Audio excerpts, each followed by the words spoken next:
Okay, and we are live. Um, don't know if I'm going to be on that long today.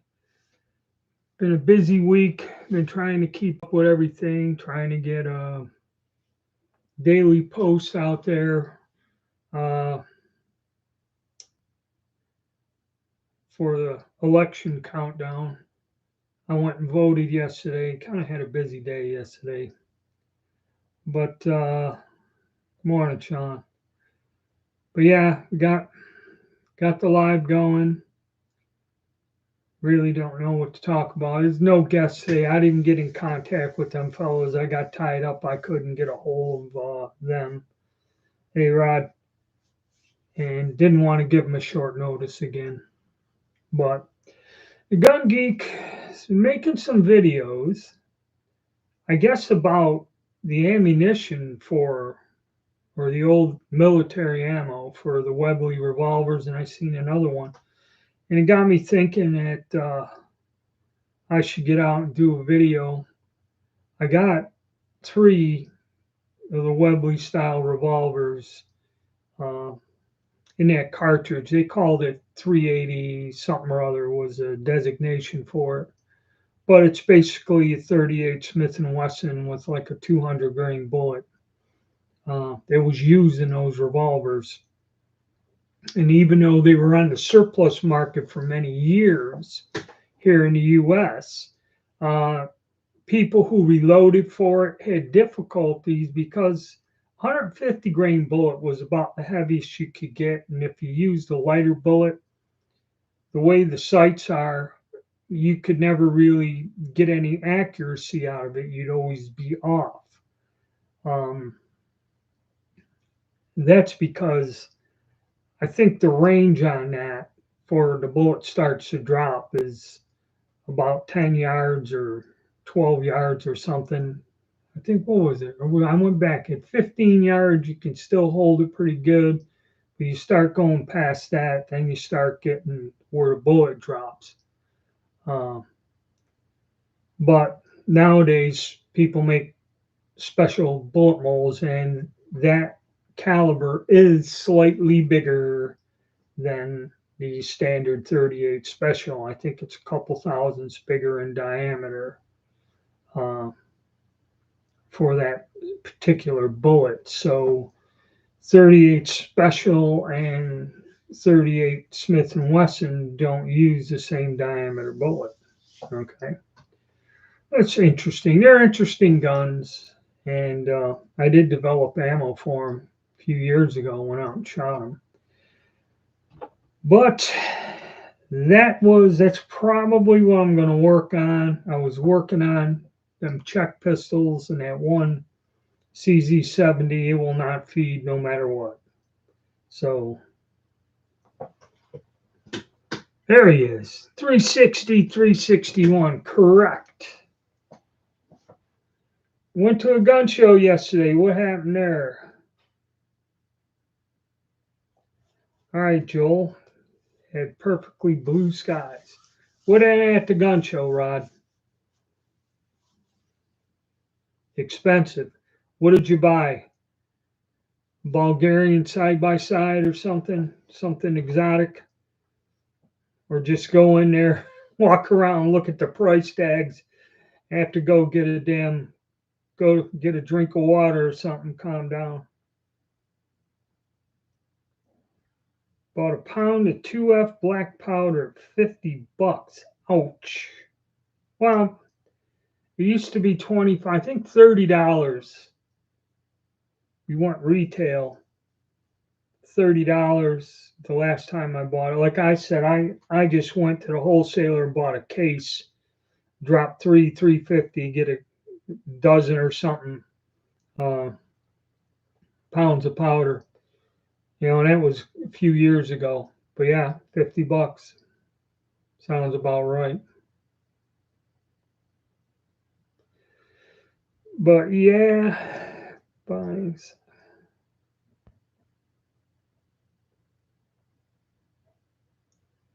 from Inner Surplus. That must be a company up there in Canada.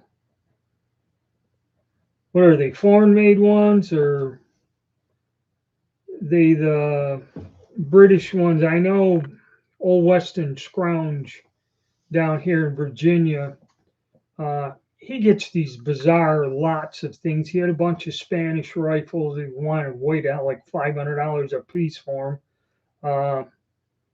And he got a bunch of shotgun British. Yep. That's what he's selling. Uh, British shotguns. Must be they confiscated them all from all those people who got a red flag warrant or something. Because I think that's about the only firearm you can actually own in England or Great Britain or the UK.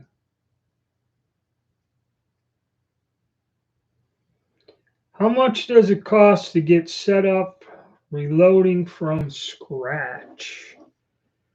I roughly would say a good setup, I haven't priced it, you're looking at $300. Let me look up here.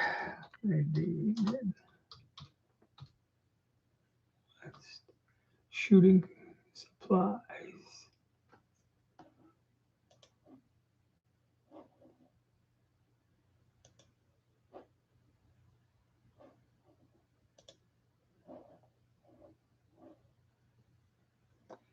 Oh, look what a kit cost. Ammunition, firearms, etc.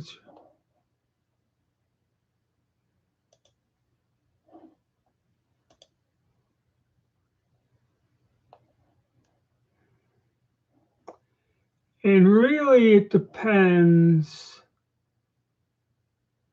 Lyman, Lee Armory. No, that's not it. Mid-South. That's what it is. Wrong thing.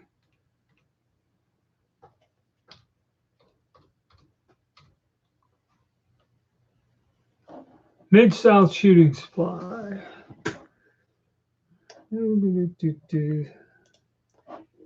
Go with Lee on sale, and we'll look at what Lee Precision has. Books, tools, presses. Okay, the Lee breech lock die set Challenger. Okay, 40th anniversary. You can get a die set and a press for about $80. But if you want single stage press Challenger, they got some of these on sale here. If you go with Lee, you can get a whole setup with a powder measure, scale at 170, and then the Challenger kit is 151. So yeah, you're looking Lee Classic. He's right. I have one of them presses, and it's fantastic. I mean, you could get RCBS press and all that other stuff, but that Lee Classic, their heavy duty press for the money, you can't beat it. Okay, you could even reload 50 Browning machine gun with it. And you're looking, I just checked the sale prices, you're looking at under $200 if you go with Lee. What an RCBS setup would cost you, let me look.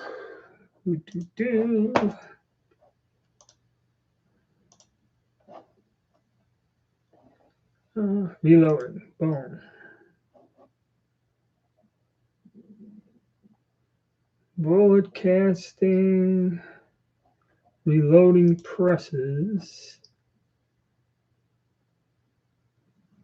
You got the Lees. Because a friend of mine had. Okay, now if you go with Hornady setup on sale, it's $329. Okay, with everything.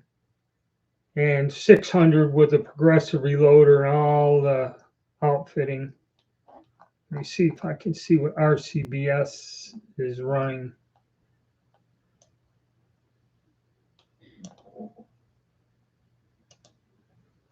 RCBS. You get a basic kit with a partner, single stage, which is an O frame, $269. Master reloading is $400. Well, you got an Explorer. I don't know what that is. I'm not quite familiar with Rebel Plus reloading. Just about has everything you need. You're looking at $649 for RCBS. I guess and a Rock Chucker Supreme press alone, just the press, is $229, and a kit with everything you'd need is $500. So that's about what it is. Depends on the brand of reloading you want. Yeah, Lyman press is good. No, it won't be $1,000. You can get the basic kits. It depends on the brand. You can get away with Lee, which is, baseline. The stuff's usable. Die wise and that, I prefer RCBS dies. But if you want to save money, the RCB or the Lee stuff is pretty good. And like I told you, Hornady and RCBS, you're going to be looking at $500-$600 for a decent setup, where you could get away with Lee for $200. And I have that Lee press, that red press I use as a Lee classic press. I've used it for years and I'm happy with it.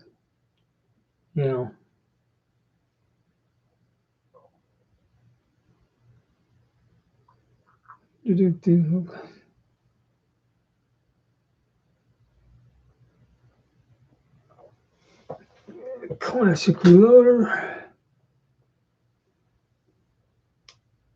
No, not even if you buy top of the line, it'd be under 1,000. It's more like 600 or something. But yeah, the RCBS presses are nice, but they're not inexpensive. Morning, Joe. Glad you can make it.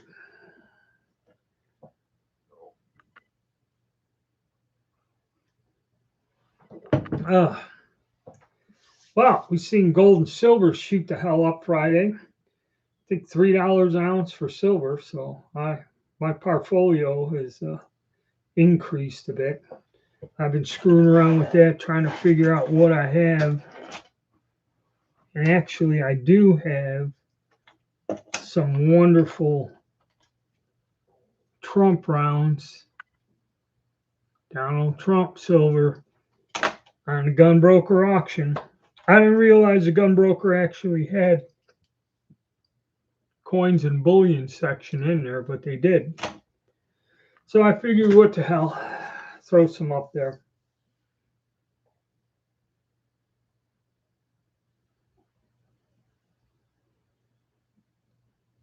Play a factor in what? The cost of the reloading equipment? It's climbing.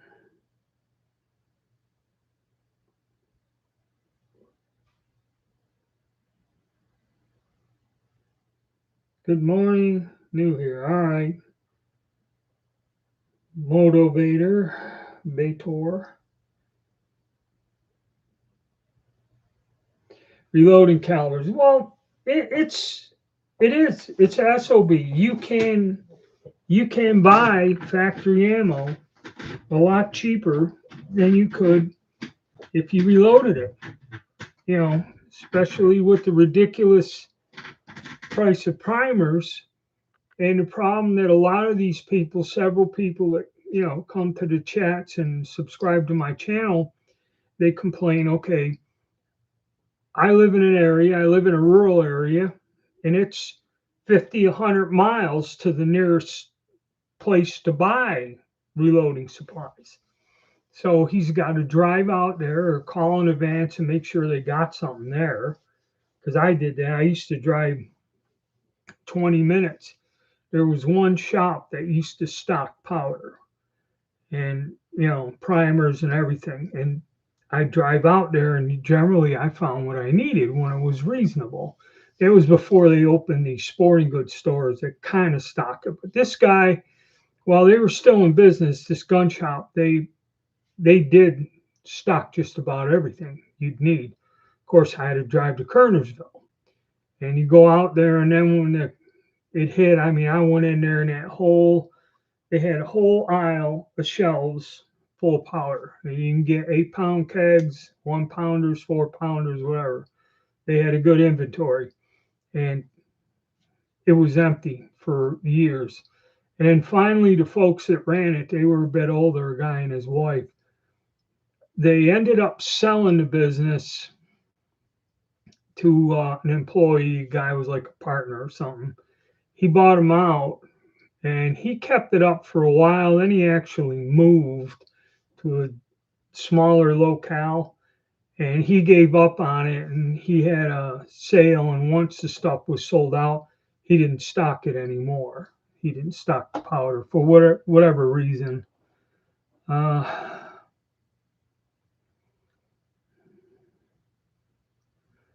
Fired up the coffee maker. New here.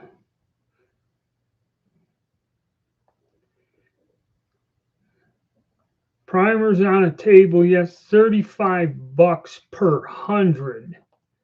Per hundred. That's $350 for a brick. I mean, yep. So he's selling what used to be $30 for $350. I don't know.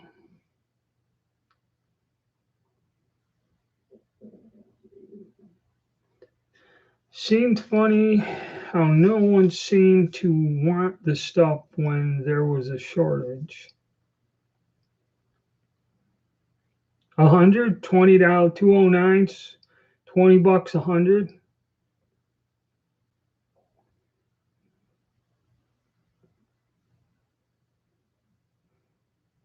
Yeah, okay, $20 100 for primers. But what Joel's saying here, I went out shopping with the wife yesterday, and she was telling me, because she's the one that buys all this stuff, that it's gone up.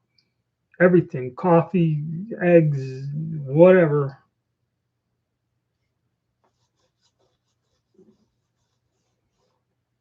29, $20.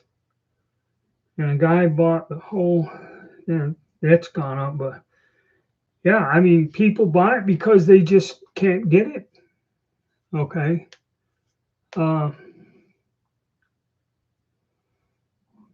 LGS.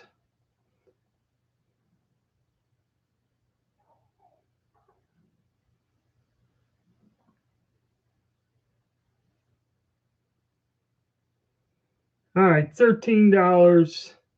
Well, large rifle primers, if you're paying, what the hell did he say here? $35 for 100.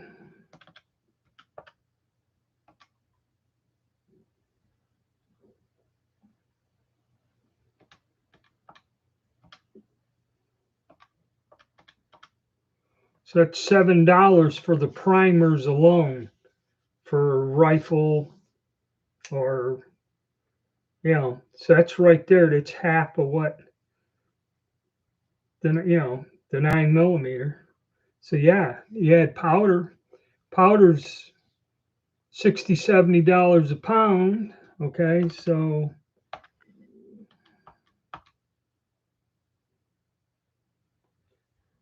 okay, or I see. So let's say 60.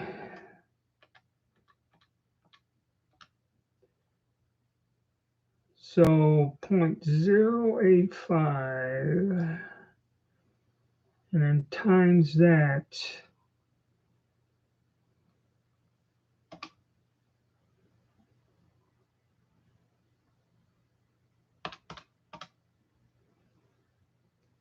So 8 to 9 cents per cartridge for a pistol.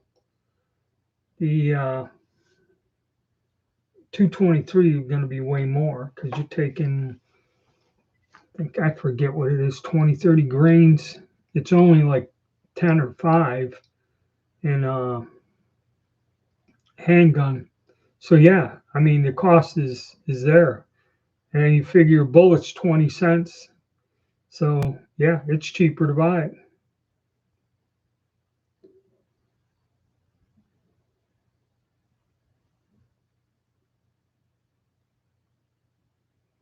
A whole lot. What if any rounds are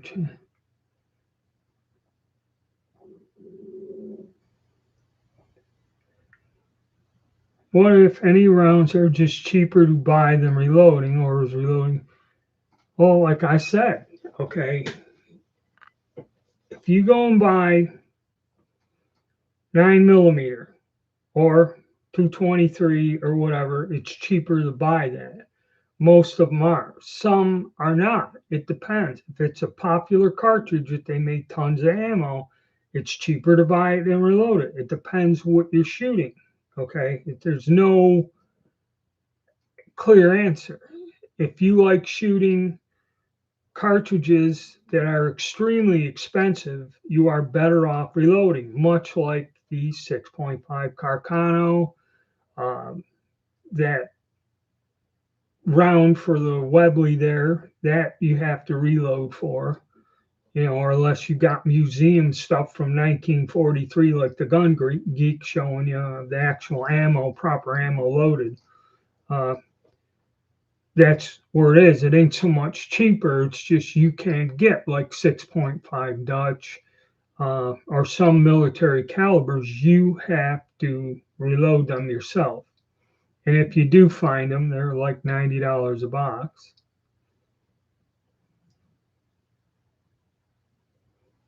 Okay, 43.50 in Varget, $105 a pound. Whoa, that's tough.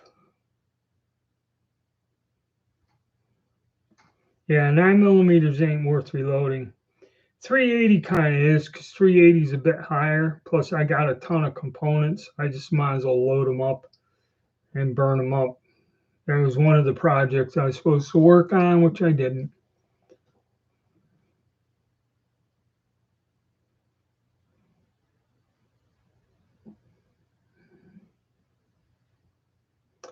Yeah, you're right there, Rod. Uh,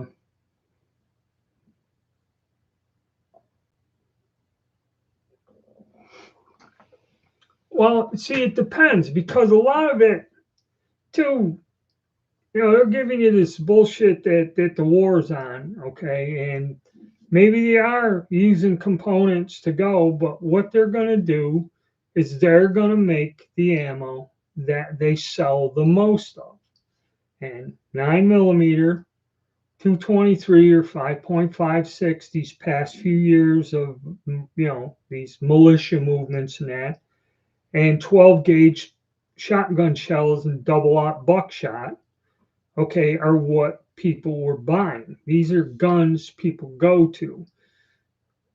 The popularity of 9 millimeter handguns, okay, there's got to be 1,000 different choices. You've seen all the different odd ones I got on sale I'm reviewing, made by Beretta, by Ruger, Taurus, this and that. And there's a lot of inexpensive or reasonably priced pistols out there. And 9 millimeter is a popular choice.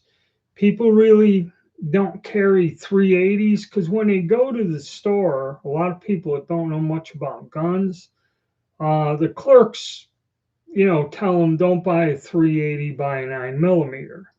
Okay, probably because the 9 millimeters they got more of and they're a tad bit more expensive. Excuse me. So, because I was talking to this woman in a bar and she said, well, I was going to buy a handgun, but the clerk told me to go with a 9 millimeter and use jacket hollow points and all this other stuff, and not a 380. But it's a lot of it's too with the my dear. I'm headed to my deer blind to check things out.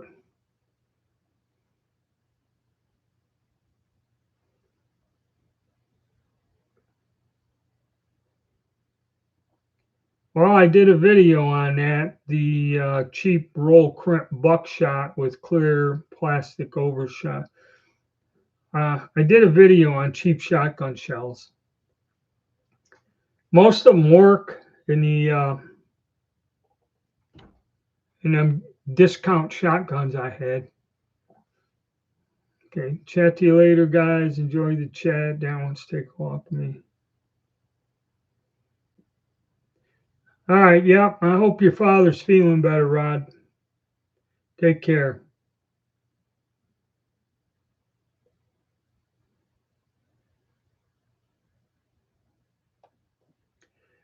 I don't know. There's all them brands. I had several brands I never heard of. They do go off. The only ones is them Rios. If you watch when I was testing them in that semi-automatic gun, there's fire flying out of the ejection port and all kinds of stuff.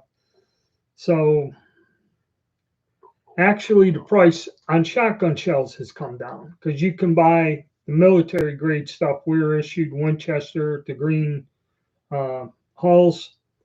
That's really all you need, and it's pretty good. I think it's buffered shot, so it patterns nice. You can get that for under $1. It used to be $1.25 or more, but if you buy it in a case lot, you can get it for like some of them things are coming out to 80 cents. So that would be up there close to with the shipping, be close to just under $1 around, somewhere in the 90-cent thing. So if you really were into the shotgun shells, I would go with the Winchester or Remington shells. I've never had an issue with them. These off the wall brands are a little bit less expensive, but they're kind of questionable. I had one pound. I don't know if the it was a squib load or something. And one guy testing the shotguns, when he racked the action back, he heard this weird noise, all the pellets running down the barrel. The clear wad come off. So they're not exactly the best shotguns in the world.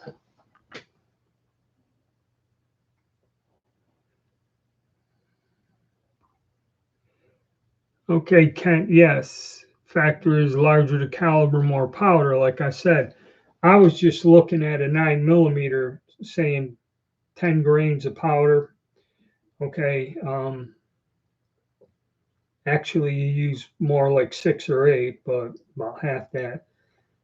But still, if you're paying $80, $90 for a pound of gunpowder when it used to be 20, 25, okay, that's a big difference when it comes to reloading.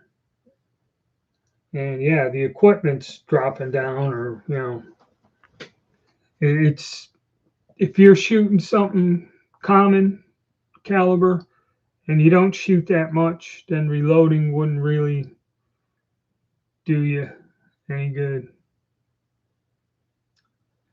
Right now, heard there's a surplus. Yeah, I mean, SMLE, they have had sales. The price hasn't gone up. He's saying something. I was getting the stuff if you buy a case. Okay, how was it?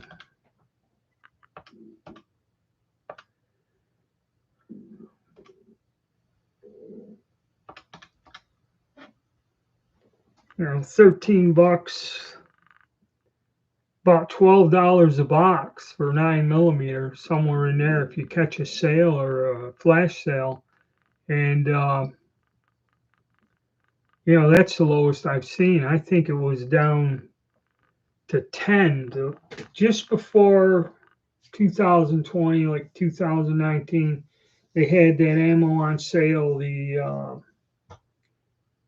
I use Blazer Brass as a benchmark.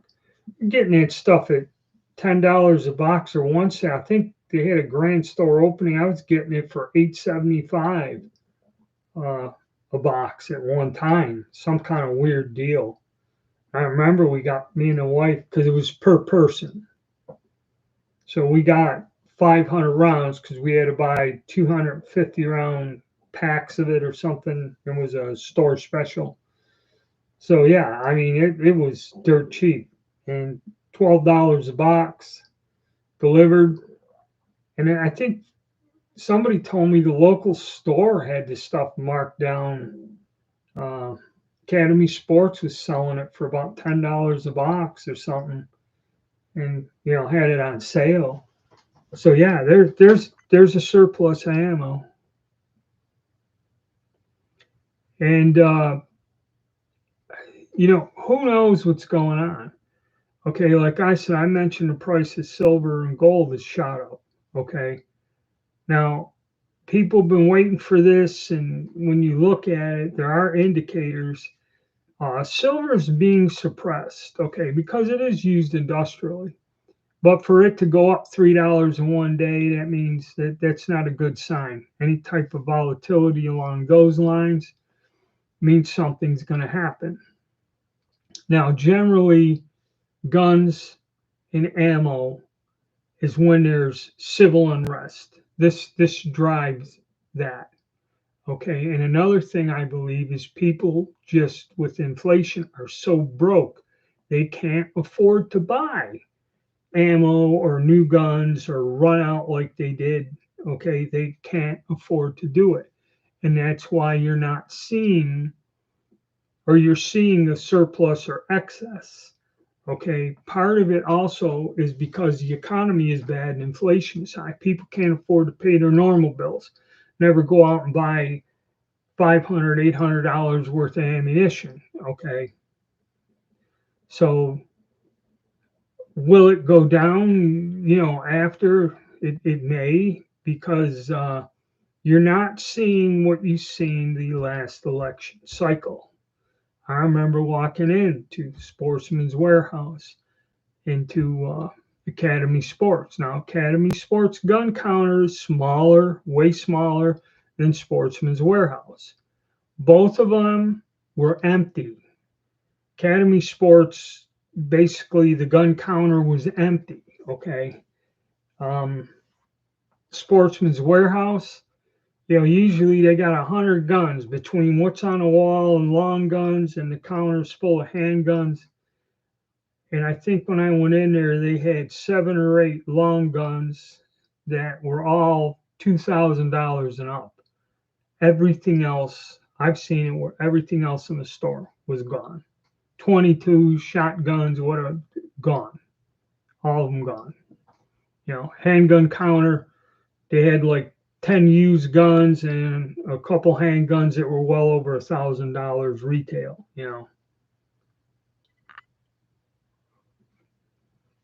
And it stayed like that for about 6 months. Okay. So where it's going to go now with the election, I don't know. But I don't think we're going to see it. I think people are tired of it runs out and we're getting screwed. All right, gas $2.75 a gallon here. Cheapest it's been, I think it's $2.79 when I went by. So yeah, gasoline. For some odd reason, the price of oil and gasoline is down. It's the only thing that hasn't gone up, and they're using that. They control that too, to throw the inflation numbers off by half a point or something. Which they said if gasoline was up there and not in the negative thing of the inflation chart, inflation would be more than like a half a point higher. That's how the government eschews the numbers and gives you a false number.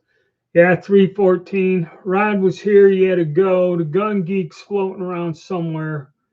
I don't really know how long. This one's going to be short. So let's see. I'm just answering some questions here. I had to wax a few of the cards and came broke. See what your last question was.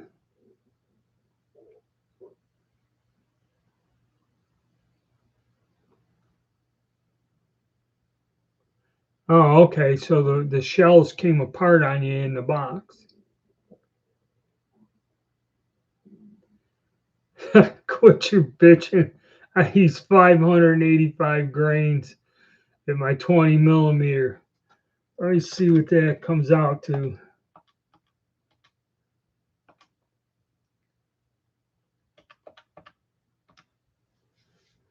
All right, so you get 11.9 rounds out of a 1 pound of gunpowder.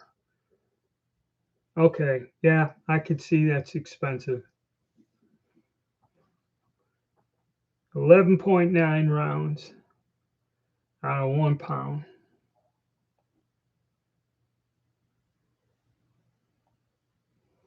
Yeah, that's about, if you buy a case of it, 11.9. That's about that's kind of bottom dollar, $12 for a box of 9 millimeter, which beats 80, 60, or 80 they were getting.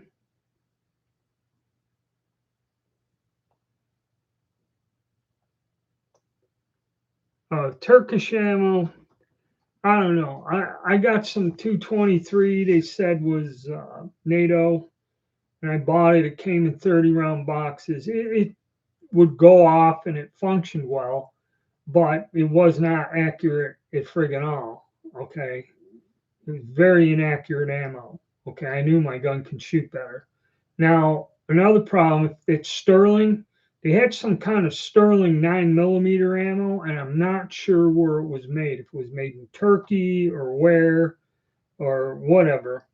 But right in the middle of the crisis, AIM Surplus was selling 1,500 round cases, and that's another weird thing. It wasn't 1,000, it was 1,500 rounds. I think they're selling them for $700 or something for 1,500 rounds, which was a deal at that time, because at that time, a box 9 millimeters was going for $60, $80. So people started buying this. And I said, before I'm just about ready to click on and order it, I said, let me go look around. And I went on YouTube and said Sterling 9 millimeter ammo or something. And I went to the Glock forums and some other forums, not so much YouTube, but all of these things about people's guns blowing up. And I mean, decent guns. There was Glocks, even Springfield Armory pistols, and that these guys are showing where some of them were screwed up bad. This ammunition was bad, okay, and some of this ammo they put out there is junk. Some of it I have, anything that says range and training on it, I would stay the hell away from, because I was getting all these light strikes, and they're blaming it. It's not the gun, because the same pistol using blazer brass, not a single hitch. Okay, most of it goes off. Maybe one light strike out of 50 rounds. Where this range and training, I couldn't get a magazine out with 1, 2 light strikes. Okay. So the ammo from Turkey, I kind of don't like. If you traded in a handgun on a new gun at the gun store, do they offer you? No, they don't. Okay, because first of all, these guns had been on sale. Okay, I bought a 22. I forget which 22 I bought. I paid $320 for it during the crisis, and now you can get it for $199 at Bass Pro Shop. So if I took that gun back, okay, that I paid over $300 for, and they're selling them for $200, and I bring that in as a used gun, I doubt they'd give me $100 for it. So you see, this is a problem with this crap where stuff goes up, stuff comes down. Okay. And yeah, you can get screwed. Fair trade in value. What's fair trade in value? Okay. Uh, here they don't give you nothing. That's true. Isn't 20 millimeter anti-tank round? Well, kinda. He's got it in a gun that he modified from the barrel out of a aircraft, and he does shoot the 20 millimeter. Let's see what the hell I got.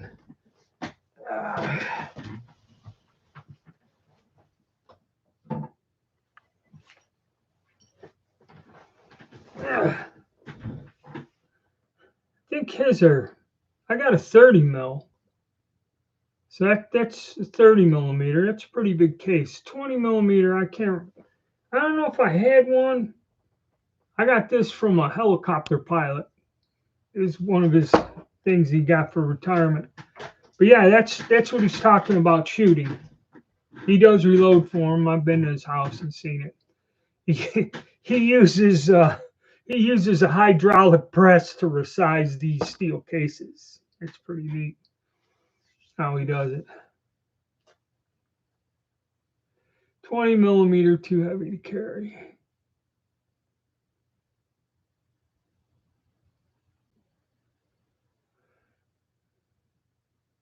That's what they make shoulder straps for, the 20 millimeter guy. All right, 314. I saw a guy shoot.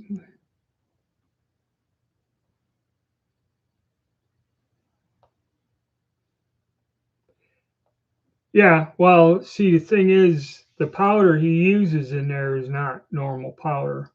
You get it surplus. It's surplus military powder. Comes in them 60-pound kegs. That's kind of what he uses, and he has to go buy that from a government auction. It's not something you can reload a normal rounds with. That's why a lot of it, you used to see a lot of that weird stuff. It was like 50 caliber machine gun powder, because I knew a guy, he bought jugs and jugs of this stuff. And I looked the numbers up, and they're for the spotting rounds or tracer rounds, and they're very slow burning powder, and it's awful difficult. Some people do load 30-06 and larger calibers with it, but it's tricky stuff, and you got to know what you're doing, or you could have some problems. You just can't load anything with it.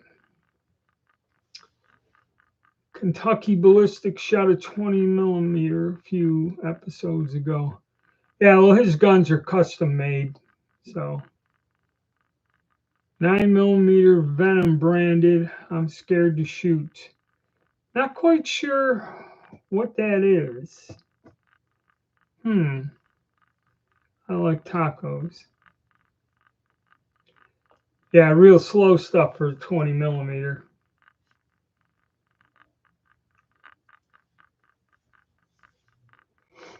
Uh,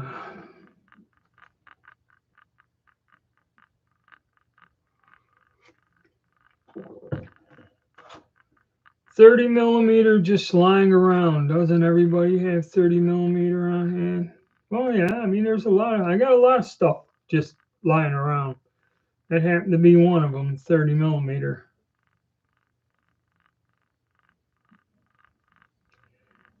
Yeah, 314 maybe. I mean, there's you're wildcatting there. It probably could be used in some Magnum handguns, but there's no load data for it. I mean, unless you got some kind of computer thing that would have it in there. So, I just stay away from it. I remember the guy, he bought like 5 or 6 of these kegs of this powder. And I tried looking it up, and one of them could be used somewhat, and then the other 5 really couldn't. Real slow burn stuff. Let me look. LGS will offer you trade-in price 50 to 70% below retail price. Yeah, that's about what it is. I don't care if the gun's brand new and unfired. You bring it back to them, that's their offering you 50 to 70% below. Kisses.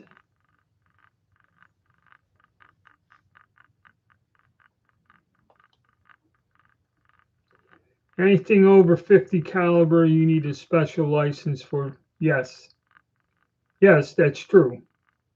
You know, if you got that, if you're into that, yeah, you do have it. They are destructive devices. What he's shooting, that's what that is. Some of the accurate arms, 870.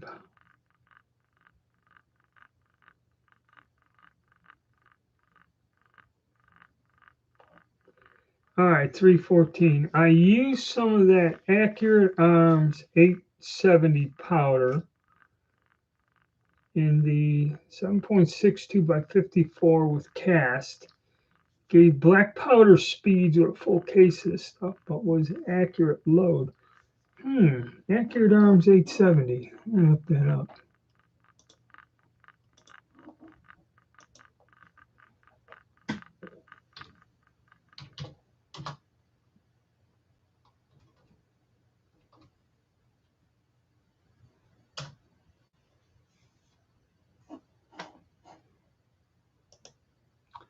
Accurate arms 870. Okay. Rifles density 50 cal. All right, it's extremely slow burning 50 caliber NATO.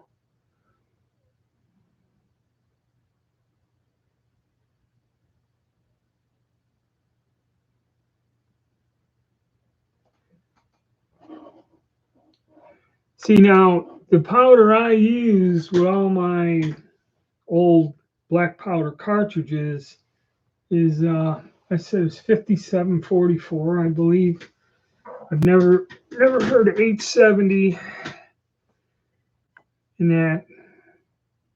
And it's another 50 caliber machine gun powder. Taxes. So I have to look into that. Did you use that 870 for anything else other than a cast? Did you ever try a larger, like 4570 or even 43 Mauser or something with that? You pay taxes, which earns you a ballot to vote. Does that mean you get that ballot like a personal possession or just a loaner piece of paper? Well, that's a bizarre way of looking at it, but I'm not quite sure. Not much. 6.8 ammo for the military. The stuff with the stainless steel base on there. I don't know if that's available on the civilian market and what that is. And that's where they're just running super high pressures with that stuff. I don't know how that's going to go. You know, South Park.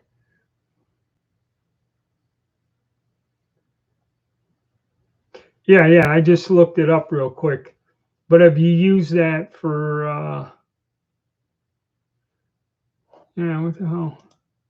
I ain't got a price on it. Because I like that 5744 powder. And that's what I use for all my black powder cartridges. Tried it in 300 Win Mag. Okay, that would be a good caliber. I don't have nothing like that.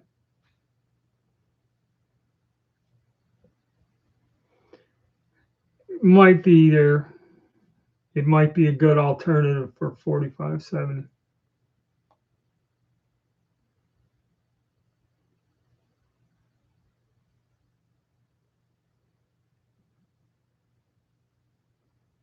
Too slow, huh? I used, like I said, I used the other one, but it's halfway down. It's a faster burning powder. Uh,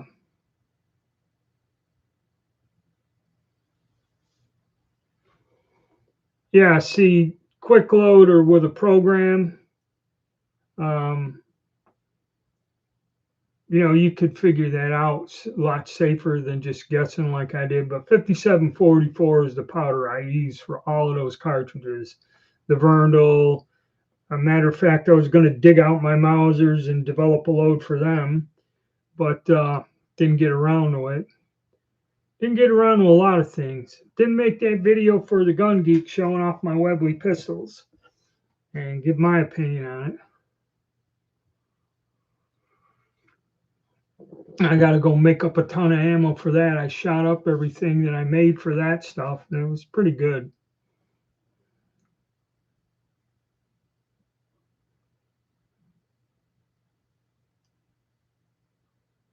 Oh, okay. Ball powder. I do not like any ball powders. All right. 314. I don't. You're right. They're hard to ignite. Um,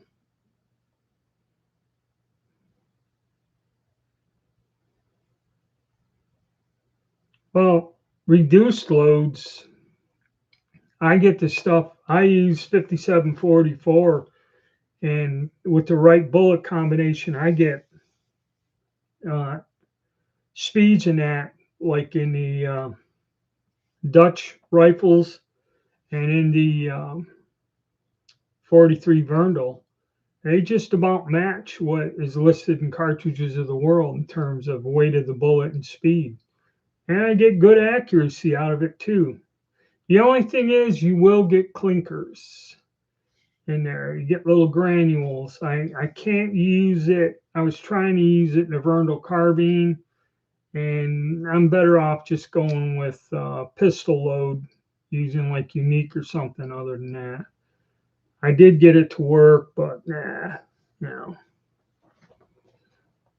But 303 British, not easy to get, and it's too expensive. Well, you'd have to load your own. Okay, probably it's getting to where like the 8mm Mauser. You're better off getting some decent brass because I have a stockpile of it, and then just load it up either with cast bullets. Used to be cast bullets save you some money. That ain't the case no more. You can go buy some PPU bullets. They cost about full metal jacketed bullets. It costs a few pennies more than a friggin' cast bullet, and the time and effort you put into it, and shoot them. The only thing about the 303, you just use a neck sizer. That's a tough one to reload for too. Match grade rounds like the military makes for snipers. When you reload, yes, that is why, Joel, that is why my ammunition is better than most people. I don't just crank it out on a machine. When I'm really going for something, I like measuring just about every other, either each load or every other load. And I keep it within 1/10 of a grain, and that's why my stuff works out pretty good. Three of them. Ball powders work good in limited range of loads, great for full power 7 point. Yeah, that's true. I still see a lot of people use it because it meters easier. Like if you're using a progressive reloader or an automatic machine, people will load those calibers with a ball powder, okay, because it goes through the meters and meters a bit more consistently. I like IMR stick powders, which when you're cranking it, if you had a metal um, powder dispenser, powder measure, you will see that sometimes it's difficult to crank that. But yeah, I love uh, IMR stick powders. I get the best accuracy out of them and less problems, and just using plain old CCI primers was the primers I really like. I get great results. And I can, like he said, if I trickle them down or use a damn automatic powder measure that measures exactly, um, you know, to the 10th, then yeah, you can get match grade accuracy fairly easily, you know. These corrosive, and there's some of this Russian stuff still corrosive, um, like 7.62 by 59, it's mildly corrosive. And any of the military 5 point, whatever goes in the AK-74, that's corrosive as hell. You just got to wash it out with water base, black powder base, or water, or even just rinse it out with water and just spray WD-40 all over the. It'd be the on the handguard, the gas tubes where the piston rides.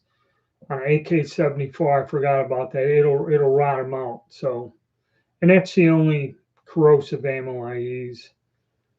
There's really not that much more, but well, I think some of that Yugoslavian stuff, or they still use. See, the reason they use a mildly corrosive primer is the primer will ignite and last a long time. Okay, so some of that military ammo does have a corrosive style primer, and you can find it in 7.62 by 39. A lot of that stuff that comes out of Yugoslavia may have a corrosive primer in it. Don't know. You know, if you clean the gun right, you shouldn't sweat it. I've shot a lot of corrosive primers in the past. As long as it's not fulminated mercury in there, because fulminated mercury, no matter what you do, boiling water, whatever, it will rot the gun barrel out. Okay, that stuff is horrible.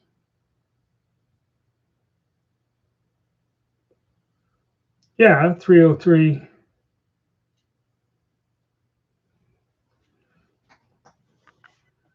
It used to be here, you could get all the major companies made for years. Remington, Winchester, uh, Federal, all made the military calibers and with a soft point bullet for many years. It's all my grandfather ever hunted with was a converted KAR 98 with that Remington Core-Lock bullet. That's the only ammo he ever used in that. He hunted for 40 years with that rifle and that ammo. You know, no go on quick load, accurate too slow, and 25% burnt for is too high. All right, thank you there. That's good. I picked up another Mosin this week. 1938 production, estate, finished, captured, rework.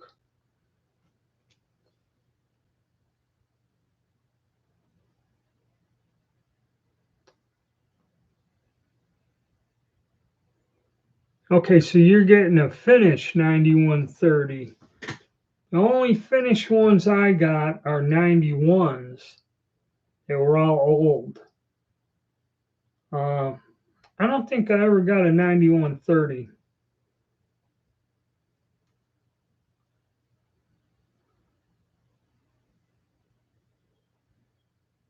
It's called M48. Yeah, those are the ones they rebuilt. Okay, the M48s. But they may have, see what the Finns did after World War One, they took them guns. If the guns were serviceable and they captured them or whatever, and they actually went around and bought them up post World War One. Okay, they actually went and bought all the weapons they could get surplus, and they either rebarrel them or use the actions to build M38s. I think is when they got this is called M48. Well, they started. That's what they did. They rebarrel them, and then they started improving and modifying it. So they recycled a lot of parts. The Finns did.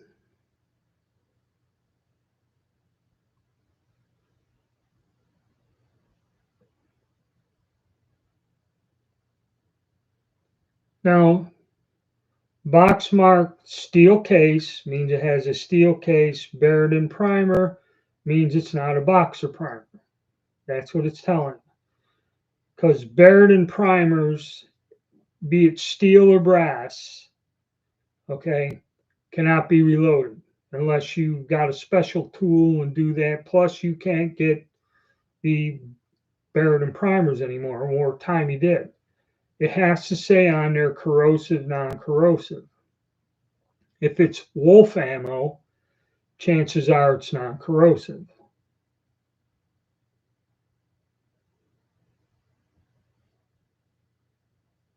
Yeah, like I said, they rebuilt them. So if they got them and they were serviceable, they just stamped them with the box and what was it, Finnish Armory or whatever, and essay on there, and away they went. They just left them alone, or they'd rebarrel them.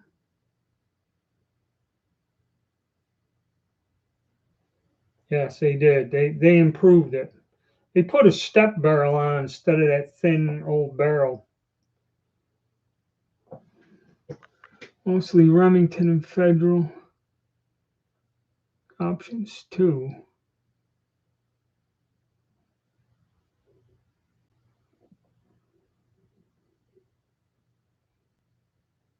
I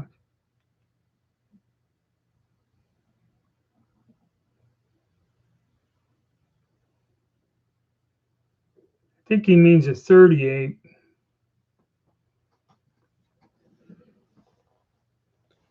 That's what I think it is.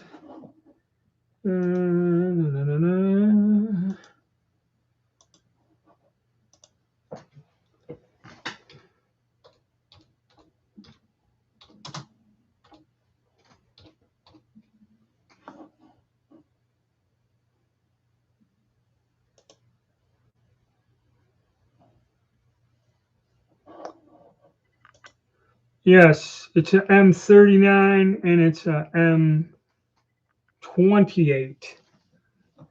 Those are the different finish things. M39, yes.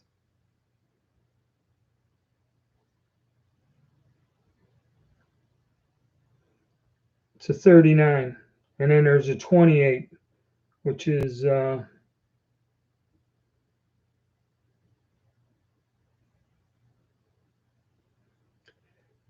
point aim.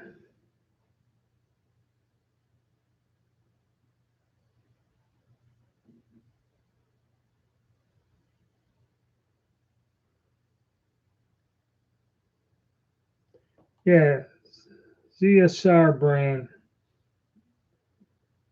I don't know. See, a lot of this stuff, I don't like this stuff I don't not heard of. And if I buy any military calibers, be it 303, British 8 millimeter, or the Argentine, and then I buy PPU. It's the most reasonably priced, and it's probably the best place to get the ammo. It may be a little bit more expensive than some other off the wall brands, but with PPU, I've never had an issue. Even when I bought for the French rifles, 7.35 French was fantastic. I used their brass and reloaded very well. And even the 8 millimeter Lebel by PPU was a great off the shelf shoot it type of ammo.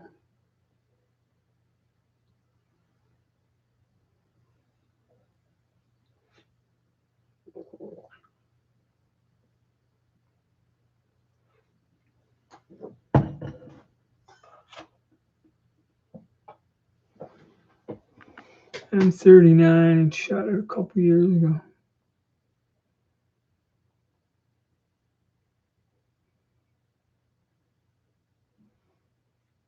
Yeah, M39s. I had one. I had them on. They were $60. Nobody touched them with a 10-foot pole. They were super accurate guns, but it was like wielding a club, you know. And I like getting them old Mausers. I shot a bunch of ammo through that gun, though. I shot hundreds and hundreds of rounds through it, got tired of it, and moved on, just kind of like my 303s. I had several of them, and I burned up all this ammo. I used to get cases of ammo, and I go out and shoot 20, 30 rounds each time at the range. After I burn up a couple cases, you know, who the hell know they'd be worth $600 now, but you know, can't hang on to everything.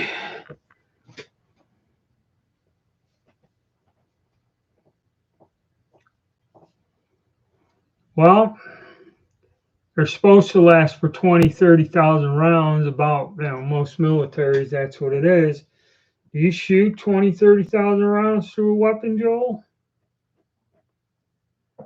And you don't know how many have been through. I take my Mosins and I would measure uh, the barrels on the guns. I remember sitting there doing that, measuring them, and the barrels will actually get wider from the front back. But I found during the rush buying them for like $100 a piece, I found some barrels that were brand new. I found one gun, it was, you could see where it was rusted and corroded on the outside, had pitting. They refinished it. It was like brand new. The barrel measured brand new. So somebody must have had this like as guard duty and just stood around with it and never fired it. And it got rusted and corroded. Then after the war, they took it. They must have gauged it, took the finish off, reblued it, you know, put it all back together, and put it in storage. And then I had a 1938 M98 or M91 30 that, I mean, the gun on the outside looked great, but that one was more shot out than any of the ones I had. When I measured it, I forget what the gauge thing went way down to like this far from the receiver. That's how worn out that was. So, you know, some of them you got that were just shot to hell. And you don't know, a training rifle, when they're training people, like when I was in the military, when we went to the range to qualify for 45 pistols, we were issued guns from the range. We didn't bring our own guns. We went down there, the whole ship come down, and they just come with a bucket and throw a 45 in front of you on there, and you shot it. And training weapons that are just used on a range, they get the maximum amount of bullets put through them, and yeah, they can wear out. Okay. Okay, the finish is quite rare, but the bayonet is likely unobtainable. They make repros. Worth its weight in gold, probably.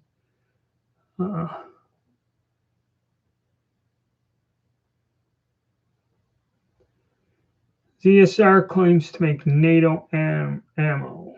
You should think that modern and non-corrosive, but no box marking.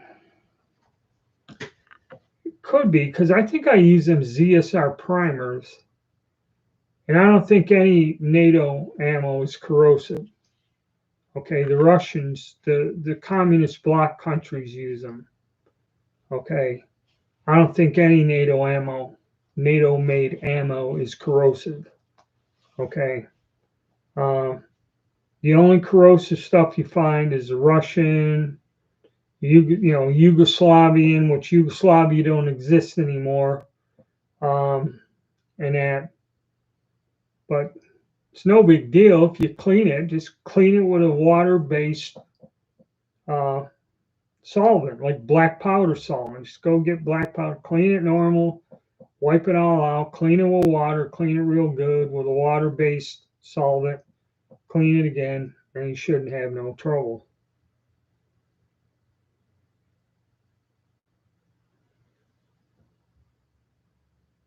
I believe most ammo made after the mid 80s is non-corrosive. That could be. I haven't bought any mil surplus ammo in a lot of years, other than the last stuff I bought was 7.62 by 54, and the hell else was it? And that stuff for the AK-74. I bought some tins of that years ago, and that stuff was made in the 70s and the 80s, and it's corrosive. Okay. You have to read the box or something, or when you're buying it, if it's not on the box, I have no idea what the hell to tell you. Okay. Usually, when you go online to one of the surplus places, it'll tell you whether it's corrosive or not, even if it's not on the box. You know. Oh. But yeah, I don't even know. Most of the stuff they're getting surplus is either overrun or whatever. I don't know. I don't even know if they make any more of that. That last batch of surplus ammo we got for the Swiss K31s. I bought a case of that, but I don't know if that's available or not anymore. That was nice ammo. It was non-corrosive, but had them Barrett primers in there. And it's a shame because it's high quality case. There was some people that were reloading for it, but reloading that stuff. But I can get it from PPU and not have to go through the hassle of prying them Barrett primers out and all that, and trying to find or modify the case to use a normal primer. But yeah, Finnish Mosins. I don't even know if you do see them. It's like, again, readiness review, talking about taking a second mortgage out on the house to buy some military guns.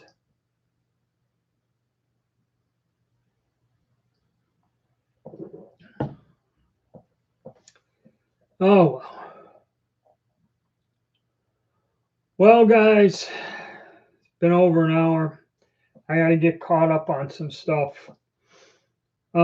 Can't wait for the election to end. What's this with the DOD directive? Oh, what's this with the DOD directive? Yeah, the guy had a video where he showed they changed it, which I believe is against the Constitution. The United States Army and military forces are not supposed to be involved in civilian law enforcement. Okay, I guess a martial law or an invasion or attack of the blob or something, the Army can be called in. But yeah, they got it to where the Army can be called in for civilian unrest. That's what makes me nervous about this election, and can use deadly force. Okay, so the Army can fire upon you if you start acting up. Did I vote? Yes, I did. I made a video explaining that if you watch my daily countdown there, SM Lee, but I did go out. They had early voting. I vote on voting day, never early. Well, that can be a problem where I lived, because we went to vote one time and there was a controversial thing being voted upon in the state. And it's like that last day, everybody and his brother showed up, and it got to where we couldn't get into the place, and they actually ran out of ballots. Okay. Because normally 30% of the people in the district vote. Then when they put something on the ballot that sensational on election day, all these people that are registered voters that haven't voted the last 2-3 elections all show up. Okay, that's why early voting is fine. And I don't understand why you have to vote on election day. Never early. Why is that? Why wouldn't you want to vote early? Your vote's cast, it's in there. It ain't like it's going to change or disappear.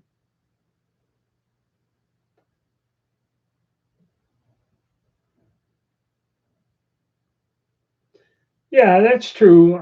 I really don't believe the people that they would send are a threat. All you have to do is engage them on a day it's raining and it messes up their hair and makeup, so they won't, neutralize them right there. It's foul weather, you know, they, they won't come out. But they got machines now they'll just send to kill you. They don't need the people really, you know. I guess it's just for legal reasons for people like playing a video game, flying a drone that drops a 5,000-pound bomb on your house because they don't like you. That way they can't get sued. Yeah, but why never early? Why do people not believe in voting early?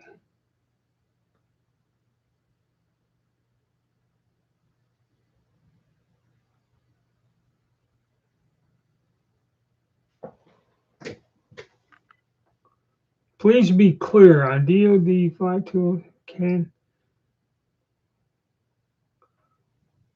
All right. If you look at my video that I had, I put a link to that.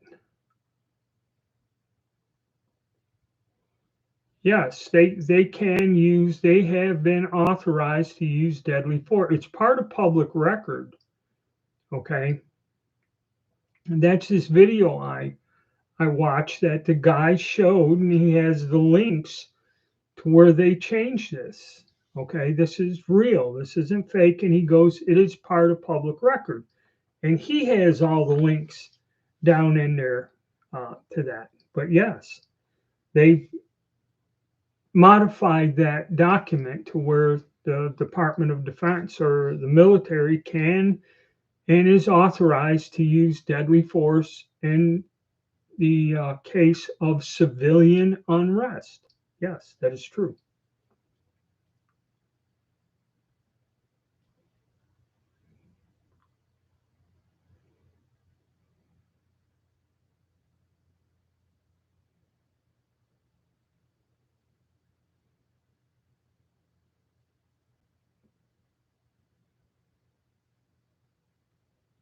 Yeah, see, this isn't a mail-in vote or a proxy thing.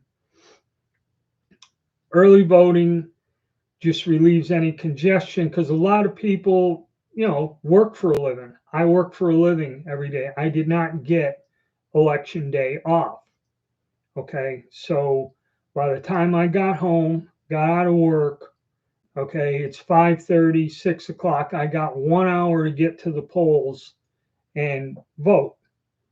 Now, if I wanted to tell, and the thing is, I worked 45 minutes to an hour away from my home, and my polling place was another 10 to 15 minutes inside the county. Okay, so for me to vote on election day was an awful difficult thing to do unless I asked for a half day off. Me and my wife used to do that, have to take our vacation time, take time off to go vote. Okay, and do it. Okay, so the early voting is a way to help you out. It started on the 17th. It's going to go all next week. And you can go Monday and vote early.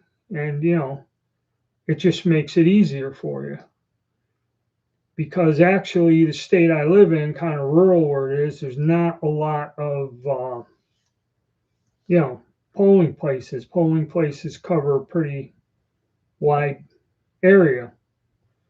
And like I said, generally you only get 40% of the people show up to vote.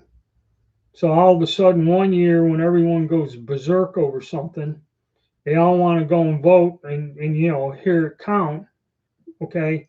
And then next thing you know, these places where like this old church we're going to, they're all sitting there, why are you going to print up 5,000 ballots when they only use 1,200 of them every time you open a polling place? All right. That's the thing. But I think they changed that system now. Now the computer cuts something and they scan it, and so the ballots are kind of, there. I don't know how they stock it, but I remember when they ran out of ballots.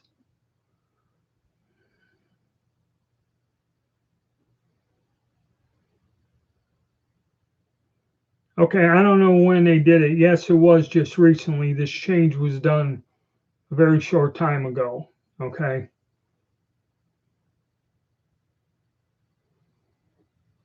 Yep, within the last week.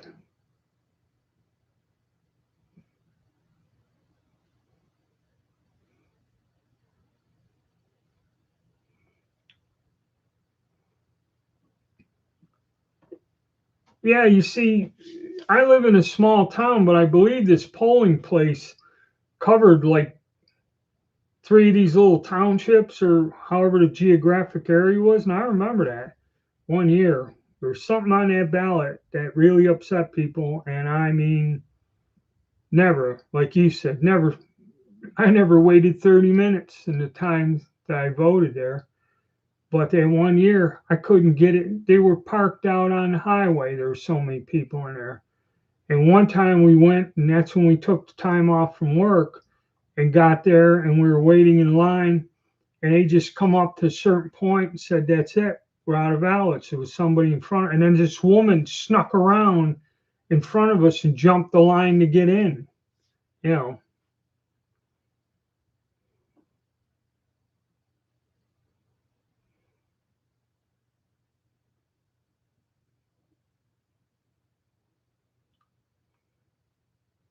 September 24th. All right, guys.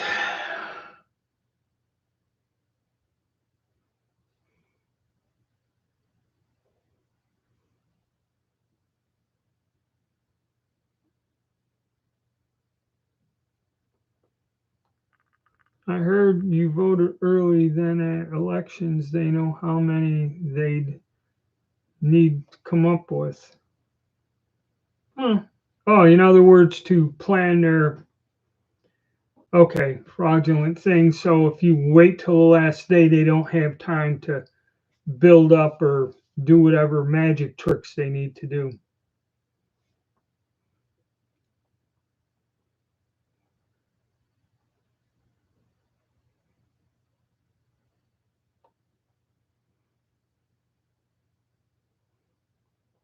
Never seen a line to vote ever in Hickory. Well, there were lines. There we set a record.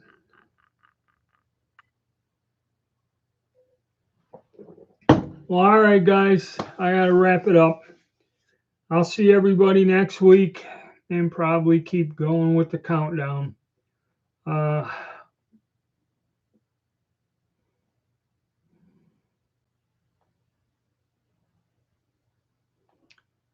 I have a single shot shotgun. The stud that holds the forearm broke off. I tried to solder it, but sheared off every time I fired it.